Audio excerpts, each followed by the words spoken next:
Good morning बच्चों, कैसे हैं आप। फिर से मैं हाजिर हूं आपके सामने अगला टॉपिक लेकर, जैसा मैंने प्रीवियस क्लास में आपसे प्रॉमिस किया था।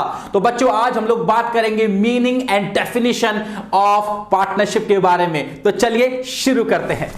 बच्चों meaning and definition of partnership, इस पूरी डेफिनेशन को अच्छे से दिमाग में और दिल में, मतलब दिल में क्या, दिल से याद कर लेना। कहने का मतलब यह है क्योंकि एग्जाम में क्वेश्चन आता है, define partnership, what is the meaning of partnership, what do you understand by partnership. Question चाहे किसी भी रूप में आए, वो आपसे उसका मीनिंग और आपसे उसके डेफिनेशन पूछ रहा है। तो चलिए देखते हैं क्या कहती है डेफिनेशन पार्टनरशिप की।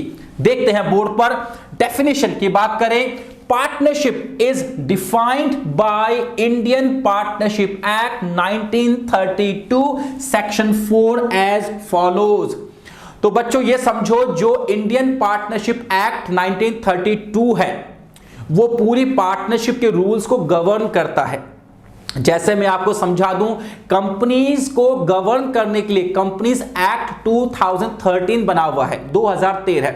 वैसे पार्टनरशिप के सारे अफेयर्स को कंट्रोल करने के लिए और रेगुलेट करने के लिए और किस तरीके से वो काम करने चाहिए, उसके लिए इंडियन पार्टनरशिप एक्ट 1932 बना हुआ है।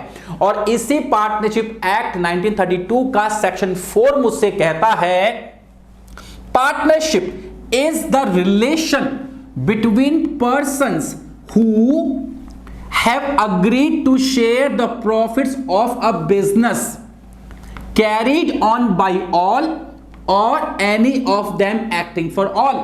This is the definition of partnership. अब मैं आपको इसको एक्सप्लेन करके समझाता हूं वर्ड बाय वर्ड।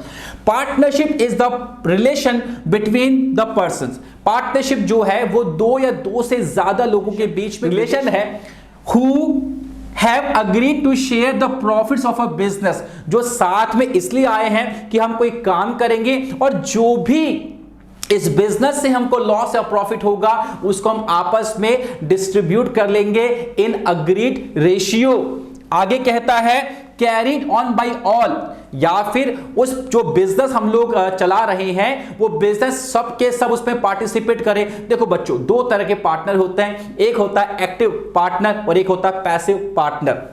एक और होता है, उसे बोलते हैं ऑस्टेंसिबल पार्टनर, उसके बारे में बाद में बात करेंगे। एक्टिव पार्टनर वो होता है जो बिजनेस में एक्टिवली काम करता है, सुबह दुकान पे आता है, दुकान खोलता है, शाम तक काम करता है। दुकान मतलब जो बिजनेस उनका पूरा है उसमें काम करता है। एक पार्टनर ऐसा होता है जिसने सिर्फ पैसा लगाया हुआ होता है और बोलता है भाई मेरे पास आने का टाइम है नहीं, तुम देखते रहो, मैं महीने के महीने एक बार या 2 महीने में एक बार या हफ्ते के हफ्ते एक बार आऊंगा, दैट्स इट, बस। तो ये काम कर रहा है क्या? नहीं। तो ये पैसिव पार्टनर है। तो डेफिनेशन ये कहती है कि कैरीड ऑन बाय ऑल, या तो सब पार्टनर्स उसमें काम करें एक्टिवली, या फिर any of them acting for all. अगर उनमें से एक भी व्यक्ति काम कर रहा है तो वो सबके लिए काम कर रहा है, राइट। तो इस डेफिनेशन को याद कर लीजिएगा।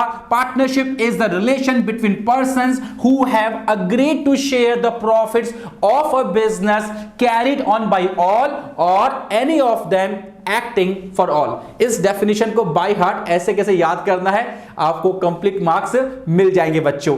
चलिए बच्चों, आई बिलीव आज की है क्लास आपको समझ में आई है। मिलते हैं अगले क्लास में अगले कॉन्सेप्ट के साथ। तब तक स्वस्थ रहिए, मस्त रहिए और अकाउंट्स पढ़ते रहिए।